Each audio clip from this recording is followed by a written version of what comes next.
Welcome to Real English Podcast. Please take a quick second to like, subscribe, and share this with your friends for the Real English Podcast. If it feels a little fast, that's okay. This is real, everyday American English. You'll hear it again more clearly later, so take a breath and just enjoy the moment. Today, we are going to learn about a very common and very useful English phrase, pick up. Phrasal verbs can be tricky. One small word can change the whole meaning of a sentence, but don't let that scare you. I am here to help. Together, we are going to learn how to use pick up, from its simple physical meaning to its everyday abstract uses. Here is our plan for today. First, the literal physical lift. Second, transportation and errands. Third, acquiring knowledge and illness. Fourth, momentum and improvements. Fifth, important grammar rules. And finally, a mini review quiz. Number 1, the literal physical lift, moving from a lower position to a higher position. Let's start with the most basic meaning to give you a strong foundation. To pick up means to lift someone or something using your hands from a flat surface. Imagine an object is down low on the floor or a table, and you move it up high. You pick it up. Let's practice. Repeat after me. Can you pick up that pen from the floor?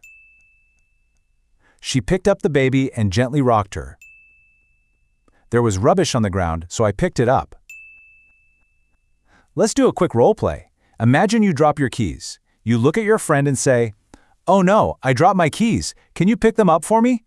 It just means lifting something with your hands. Number 2, transportation and casual errands. Collecting people and things.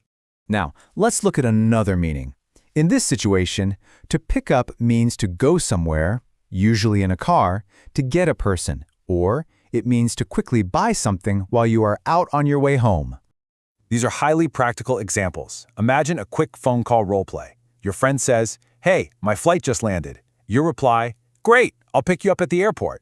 Very natural. Let's practice. Repeat after me. I'll pick you up at the airport. Can you pick up the kids from school? I often pick up some milk on my way home. This is incredibly common in everyday American English. Number 3, acquiring knowledge and illness, absorbing things naturally. This meaning is a little different. We use pick up to talk about learning a skill or a language naturally, not in a formal classroom, but just by being there. We also use it when you accidentally catch a cold or a virus. The key here is that it happens naturally. Repeat after me. Children pick up languages very quickly. She picked up Spanish while living in Mexico. It also works for getting sick. Repeat after me. I think I picked up a cold on my holiday.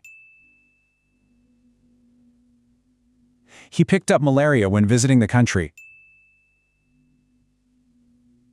You simply absorb these things from your environment. Number 4, momentum and improvements, increasing in strength or activity. Here is a more abstract use of the phrase. In this context, pick up means to improve, to increase, to get stronger, or to become busier. It describes a situation where things are getting faster, or generally better.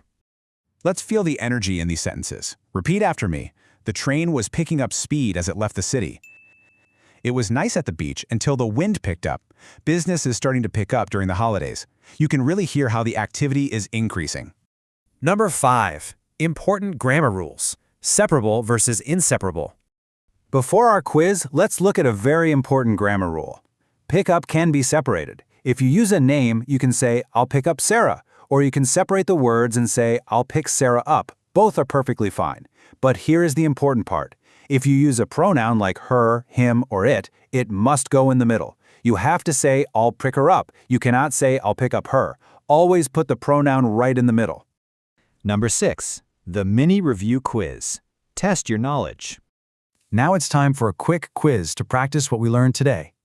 Look at our first question. What does pick up mean in this sentence? Can you pick me up after work? Take a moment to think. Did you get it? It means, come and get me. This is the transportation meaning. You are asking a friend to drive their car and collect you. Let's try the second one. What does pick up mean here? I picked up a little Japanese while I was in Tokyo. Think about what happens when you travel. Yes, exactly. It means I learned it naturally. You learn the language just by being around it, without studying in a classroom. And finally, our last question. What does it mean here? Things have been slow, but they're starting to pick up. What is happening here? Fantastic job! It means things are starting to improve or get busier. You figured out the meaning from the change in momentum. You've done a wonderful job today learning this phrase. The key is to listen to the whole sentence so you understand the context. So, what new expressions will you pick up next? Please remember to like, subscribe, and share the Real English Podcast with your friends. And if you want to review today's lesson, I uploaded a free PDF summary in the description and in the comments. Feel free to download it and study at your own pace.